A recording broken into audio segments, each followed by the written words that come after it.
Bondoso Deus, amado Pai Celeste, te damos graças pelo dia de hoje, pelas bênçãos que Tu estendeste sobre cada um de nós, a bênção do pão nosso de cada dia, a bênção de podermos estar unidos com nossos familiares, com os nossos amigos, pela saúde para o trabalho e de forma especial pela bênção que Tu nos ofereces esta noite, para que possamos aumentar a nossa fé em Ti através do ouvir da Santa Palavra.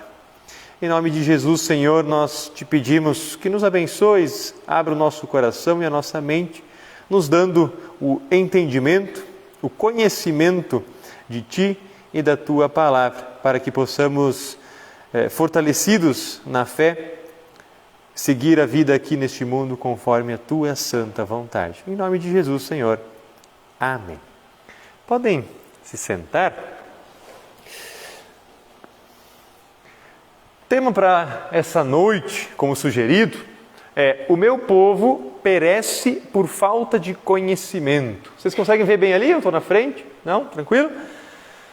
O meu povo perece por falta de conhecimento. O que é perecer? Na linguagem bíblica, esse perecer é ser destruído, é ser aniquilado.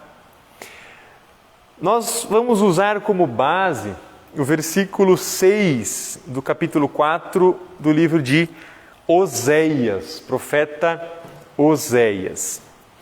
Ali eu tenho duas traduções diferentes do mesmo versículo. O primeiro, que é a Nova Almeida Atualizada, diz assim: o meu povo está sendo destruído, pois lhe falta conhecimento. Essa é uma tradução um pouco mais fiel ao texto original, o texto em hebraico, no qual foi escrito o Antigo Testamento.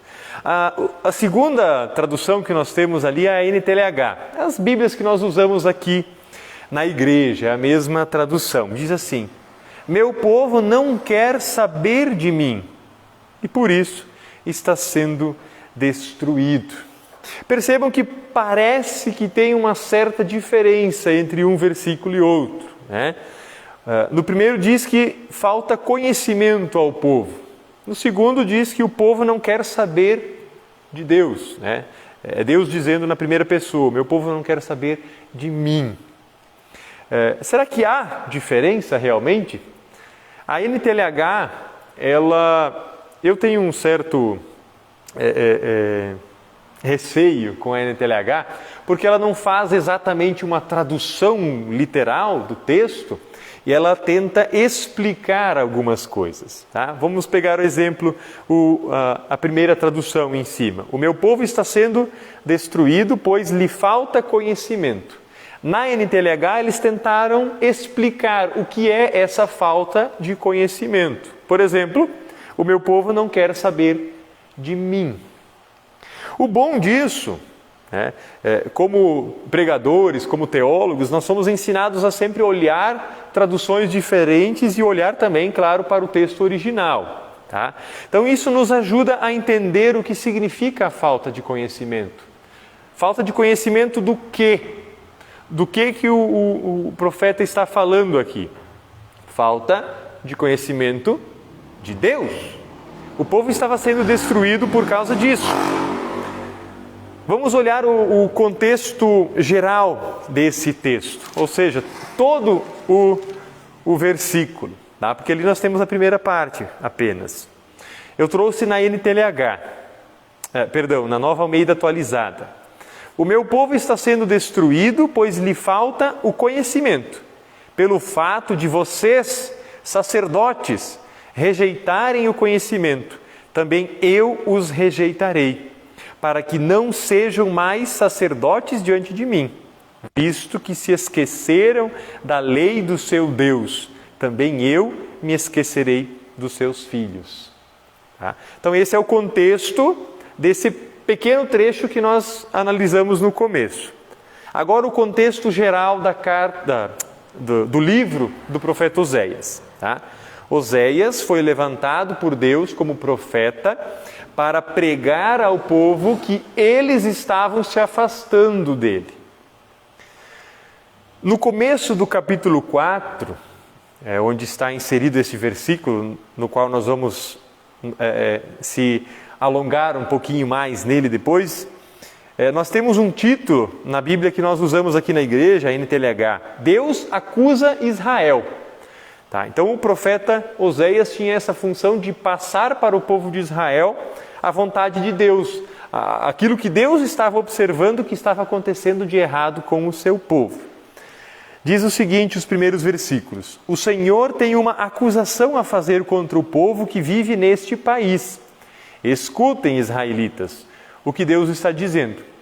Não há sinceridade, não há bondade.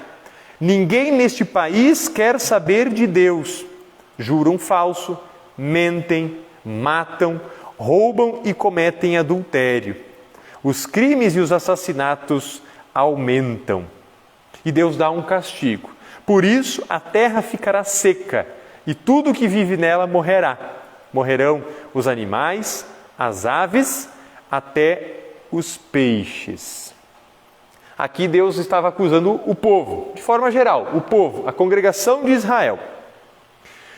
Nos versículos seguintes, Deus faz uma acusação mais direta aos sacerdotes. Os sacerdotes eram como se fossem os pastores da época. Eles que levavam os sacrifícios do povo para dentro do templo, para dentro do tabernáculo. Diz assim no versículo 4. O Senhor Deus diz: Não acusem nem repreendam o meu povo. A minha acusação é contra vocês, sacerdotes. Dia e noite vocês andam sem rumo e os profetas fazem o mesmo. Vou acabar com Israel, a mãe de vocês. E aí vem o versículo 6. O meu povo não quer saber de mim e por isso está sendo destruído. E vocês, sacerdotes, também não querem saber de mim e esqueceram as minhas leis. Então Deus está acusando os sacerdotes de terem o abandonado. Qual que seria o resultado disso? Os sacerdotes eram os responsáveis por ensinar o povo. Logo, se eles deixaram de ensinar o povo também deixou de aprender. Ao deixar de aprender, eles deixaram de buscar a Deus e começaram a introduzir o culto a deuses pagãos, o que nós chamamos de idolatria. É o que o primeiro mandamento chama de idolatria. Quando qualquer outra coisa, menos o Deus verdadeiro que nos é apresentado através da Bíblia, é adorado. Tá? Então, de quem era a culpa aqui? Dos sacerdotes, que estavam ensinando errado. Eles não queriam saber de Deus. A NTLH nos traduz assim: eles não querem saber de mim. Falta conhecimento sobre mim. É mais ou menos o que Deus está dizendo aqui. Tá? Ali nós temos a referência de Hebreus capítulo 1, versículo 1. Quem tiver a Bíblia, quiser abrir também, acompanhar, eu não tenho o versículo projetado. Está na página 1667. Deixa eu deixar marcado aqui o livro de Oséias, para a gente voltar para ele depois. 1677, lá no Novo Testamento.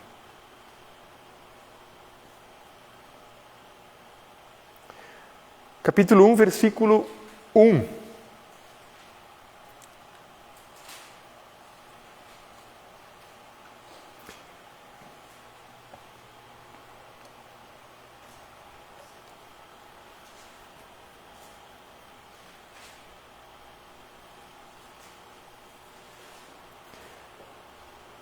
Vamos ler até o 1 e o 2, versículo 1 e 2, diz assim: Antigamente, por meio dos profetas, Deus falou muitas vezes e de muitas maneiras aos nossos antepassados, mas nesses últimos tempos, Ele nos falou por meio do Seu Filho.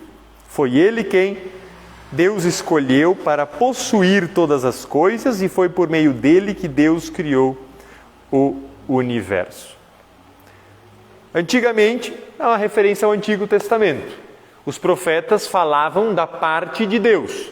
Tá? Por meio dos profetas, Deus falou muitas vezes e de muitas maneiras. Então Deus ele sempre foi acessível.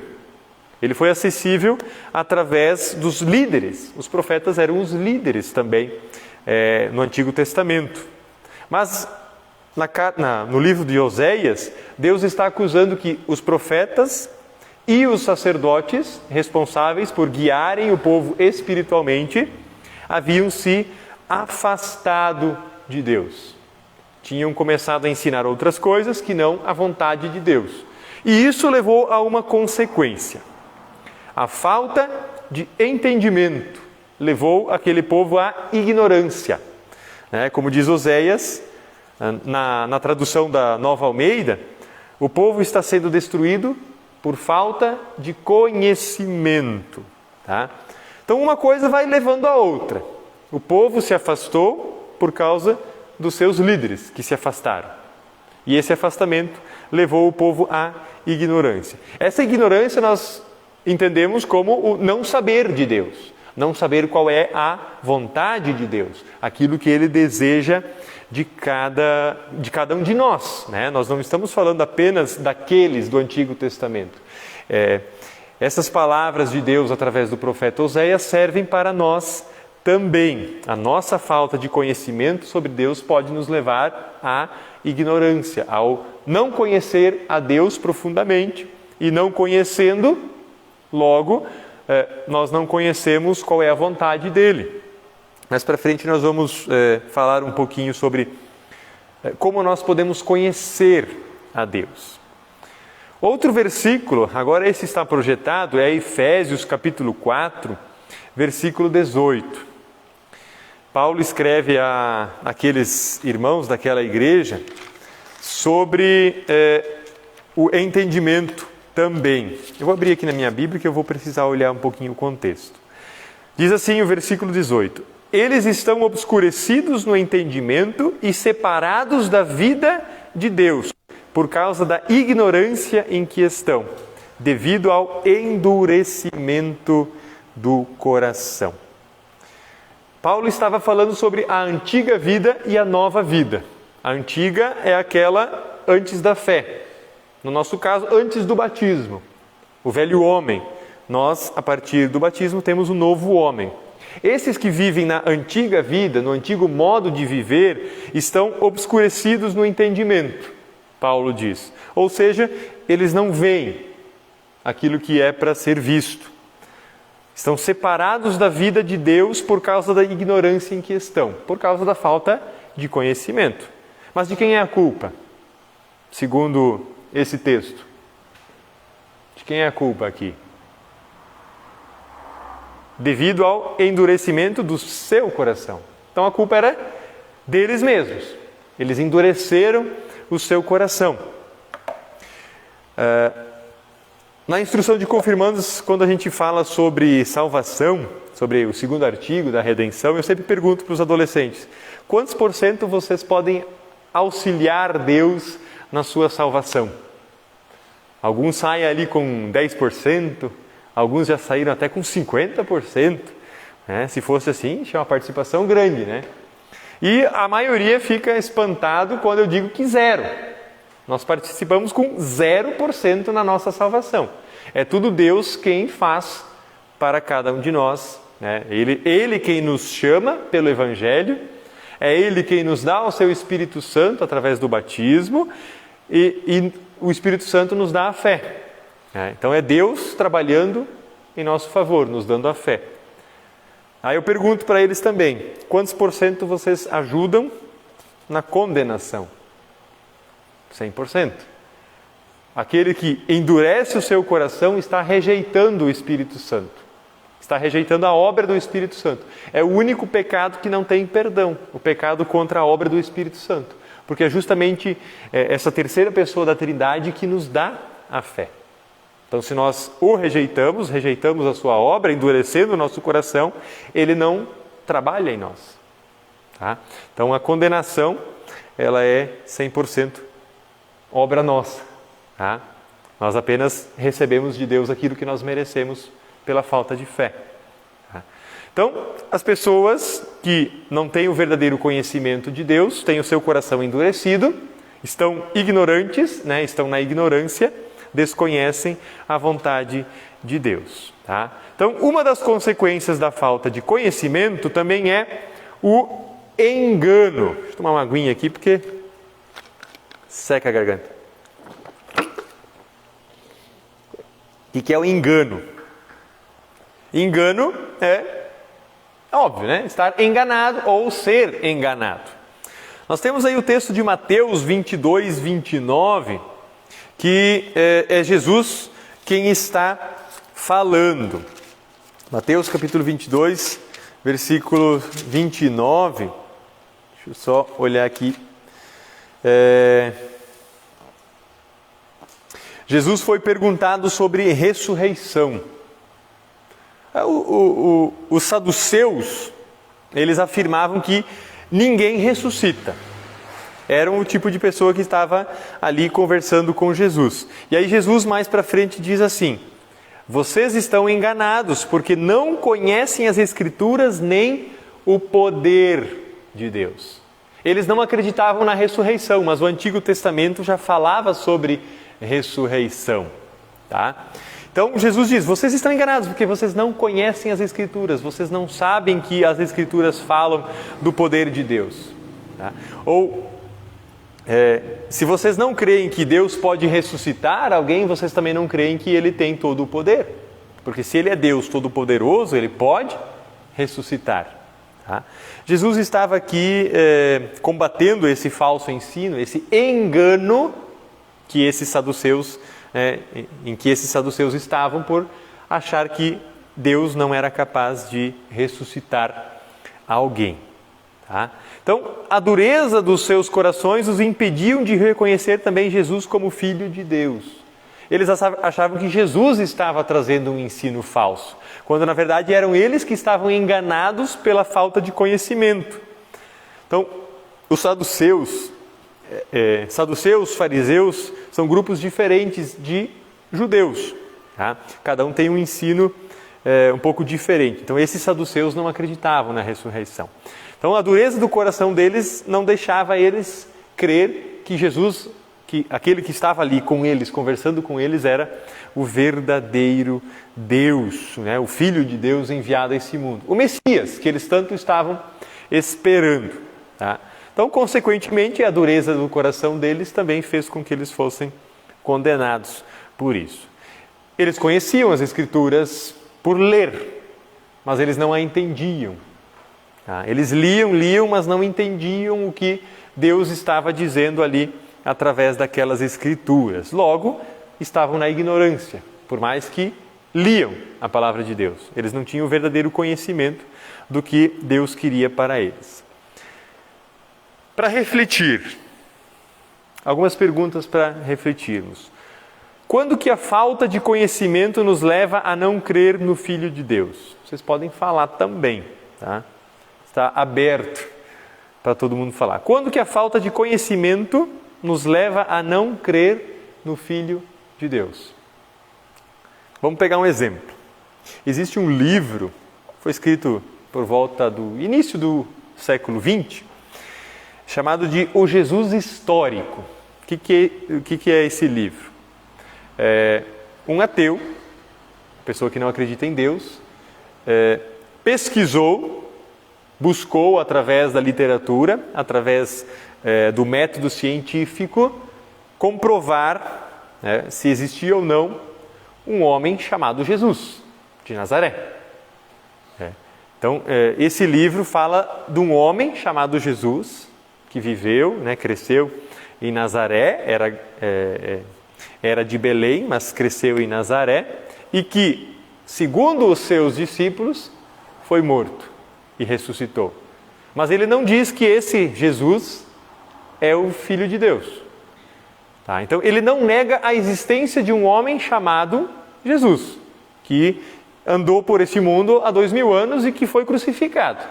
Mas ele não acredita que ele ressuscitou. Tá? Para ele, esse Jesus foi crucificado e ficou na sepultura.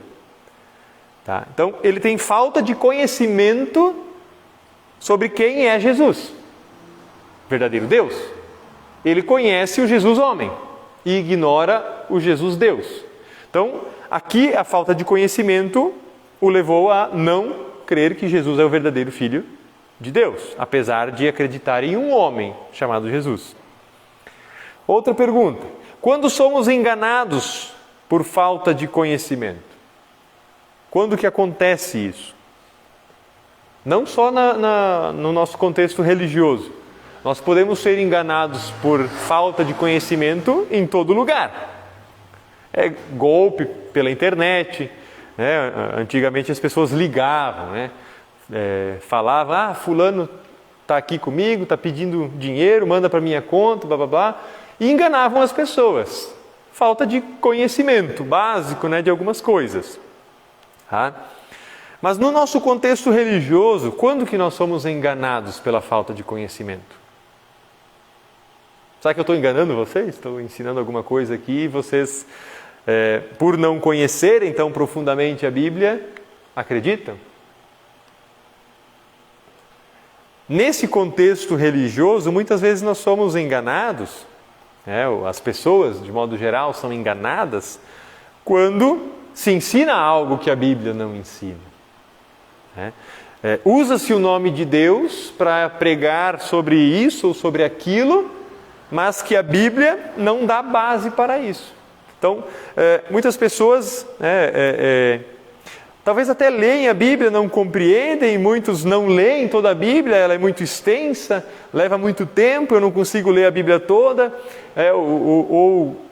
eu acredito que fulano está certo porque ele demonstra ter um conhecimento, mas às vezes as pessoas estão sendo enganadas. Na época da Reforma, as pessoas não tinham acesso à Bíblia.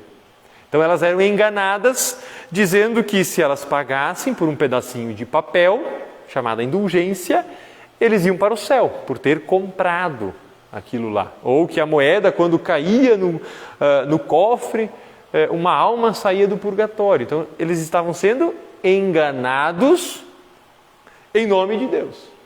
Então o nome de Deus era usado para enganar essas pessoas que não tinham conhecimento, não tinham nem acesso à Bíblia. Então a próxima pergunta: há enganos ou enganados na igreja? Estou falando da igreja agora no sentido igreja visível, denominações, não só a igreja luterana. Há enganos e há enganados. Há quem engane e há quem seja enganado. O que precisamos conhecer para não sermos enganados? Essa é a pergunta. Nós falamos de conhecimento, ter conhecimento para não ser enganado. Conhecer Deus. Eu sei que existe um ser lá no céu, não sei qual Deus que é, mas eu creio que existe um ser superior. Será que isso é conhecer Deus? Não. Há duas maneiras, além da própria Bíblia, onde o ser humano chega a saber que existe um Deus. Por exemplo, a consciência do ser humano. Ela diz que há um ser superior, lá no céu, em algum lugar, e que ele está olhando para nós. E as pessoas temem por isso. Vamos pegar um exemplo. Povos que não são cristãos. Eles têm as suas leis e praticamente, talvez 99% dos povos do mundo acham errado matar, tirar a vida de uma outra pessoa. Os 10 mandamentos dizem, o 5º mandamento, não matarás. Mas eles não têm os 10 mandamentos. Eles não têm a Bíblia como a sua norma de fé. Como que eles sabem que matar é errado? Porque a consciência deles diz que é errado. Deus deixou no coração das pessoas a sua lei, mas ela está obscurecida por causa do engano, por causa do endurecimento do coração. Então, todas as pessoas têm a lei no coração, mas então essa é a consciência, Eles têm a lei, sabem que é errado matar, roubar, mas às vezes não sabem que é errado ter inveja, não sabem que é errado mentir e etc. Então, essa lei ela está ali no coração, mas obscurecida. Então, a consciência não diz quem é o verdadeiro Deus, mas ela diz que há alguém, há um ser superior né, nos observando. Outra coisa que nos mostra que há um Deus, a própria natureza. Nós olhamos para a criação de Deus, olhamos para os animais, olhamos para o mar, todas as criaturas que tem lá. O ser humano ainda não conseguiu nem vasculhar todo o fundo do oceano. Talvez tenham criaturas que a gente nunca tenha visto lá. Então, quando a gente olha para a natureza, a gente pensa, de onde isso veio? Será que tudo isso aqui veio do nada? Então, nós chegamos à conclusão que há um Criador, um arquiteto, por trás de tudo isso. Mas a natureza também não nos apresenta quem é esse arquiteto, quem é o verdadeiro Deus. Deus é a fonte da sabedoria. Nós já vamos chegar onde eu quero chegar. Tiago 1,5 diz, se algum de vocês tem falta de sabedoria, peça a Deus, que a todos dá livremente de boa vontade, e lhe será concedida. Provérbios diz que o princípio da sabedoria é o temor ao Senhor. Então, para termos sabedoria, nós precisamos recebê-la de Deus. Precisamos conhecer a Deus. Nós falamos que a consciência diz que há um Deus, a natureza diz que há um Deus. Deus é a fonte da sabedoria. Qual Deus? 1 João 4,16 vai nos revelar muita coisa. Bem para o finalzinho da Bíblia. 1 João, lá na página 1715, finalzinho da Bíblia. Capítulo 4, versículo 16.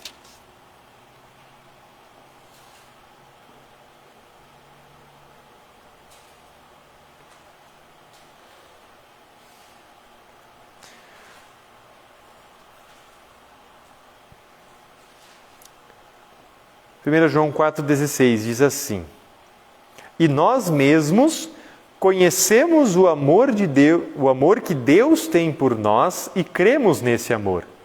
Deus é amor. Aquele que vive no amor vive unido com Deus, e Deus vive unido com Ele. Então, conhecer a Deus também é crescer no amor de Cristo. Vamos ver o versículo 17. Assim, o amor em nós é totalmente verdadeiro, para que tenhamos coragem no dia do juízo, porque a nossa vida neste mundo é como a vida de Cristo. Versículo 18. No amor não há medo. O amor que é totalmente verdadeiro afasta o medo. Portanto, aquele que sente medo não tem no seu coração o amor totalmente verdadeiro, porque o medo mostra que existe castigo. Então, para chegar ao conhecimento de Deus, nós precisamos de uma coisa. Qual é esta coisa? O que nos mostra quem é o verdadeiro Deus? Está na mão de vocês, literalmente. A Bíblia. A Bíblia é a única que revela quem é o verdadeiro Deus. A nossa consciência ela diz que há um Deus. A criação, a natureza diz que há um Deus, mas somente a Bíblia revela quem é o verdadeiro Deus. É o manual para a nossa vida. Ela nos mostra, é o manual do fabricante. Quem assistiu à palestra do Encontro de Servas e Leigos vai entender. O manual do fabricante. Deus foi quem nos criou e Ele se revela através da Bíblia. Deus também se revela em Cristo. Nós temos ali o texto novamente de Hebreus 1 e 2. Antigamente, por meio dos profetas, Deus falou muitas vezes e de muitas maneiras aos nossos antepassados. Mas nesses últimos tempos, Ele nos falou por meio do Seu Filho. Então, nós conhecemos a Deus através da Sua revelação. Nós não chegamos a Deus sem que Ele tenha chegado a nós primeiro. Então, Ele deixou a Sua palavra registrada para nós. Ele se revela na Bíblia. Através da Bíblia, Ele revela Cristo. Cristo revela o Pai. Então, conhecer a Cristo para conhecer a Deus. João 14, 7 a 11, texto para a gente encerrar, vai nos dar uma luz sobre tudo. João 14, 7 a 11.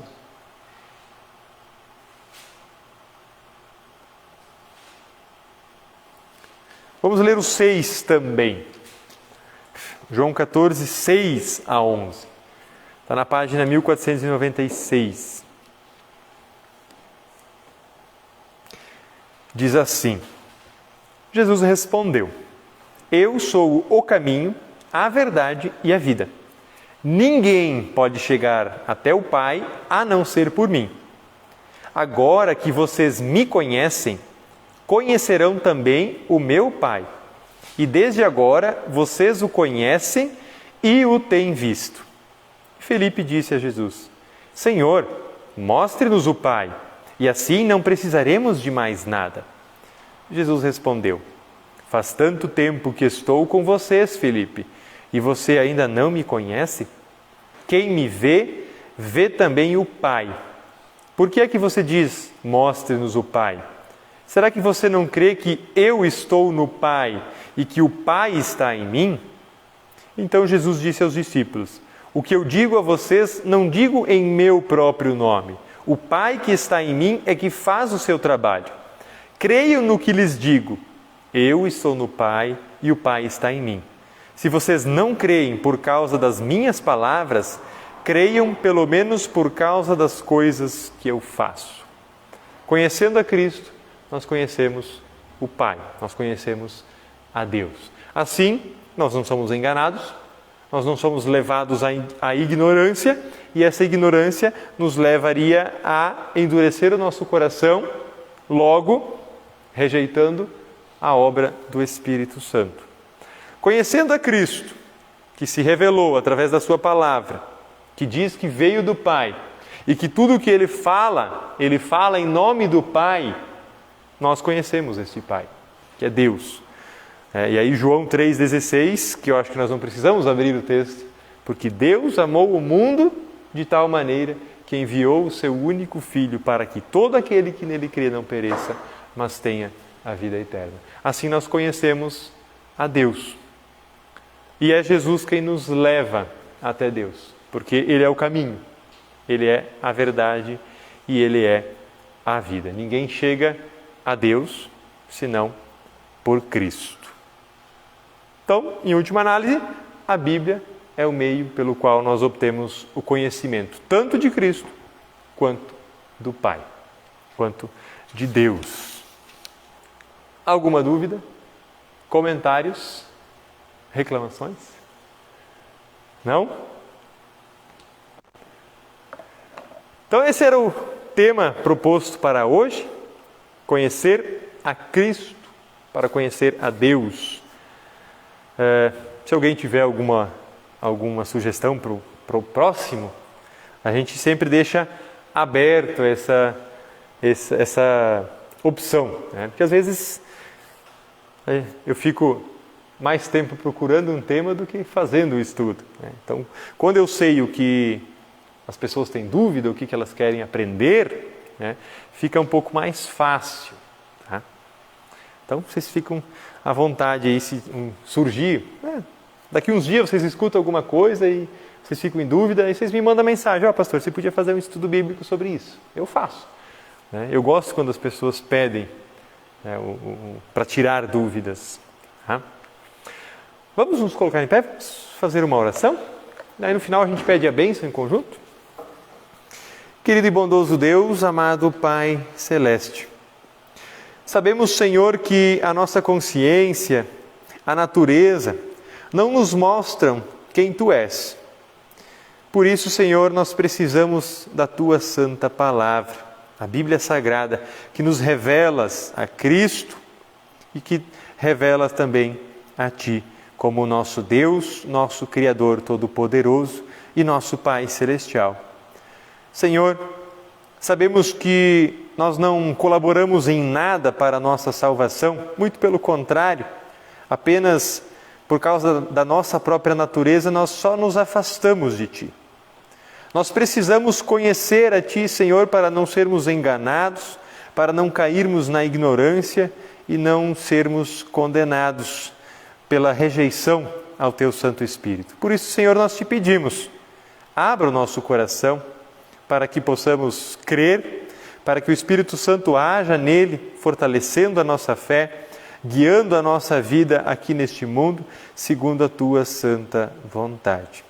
Em nome de Jesus, Senhor, nós chegamos nesta noite para Te agradecer pela oportunidade que temos de conhecer mais a Ti, mais da Tua vontade.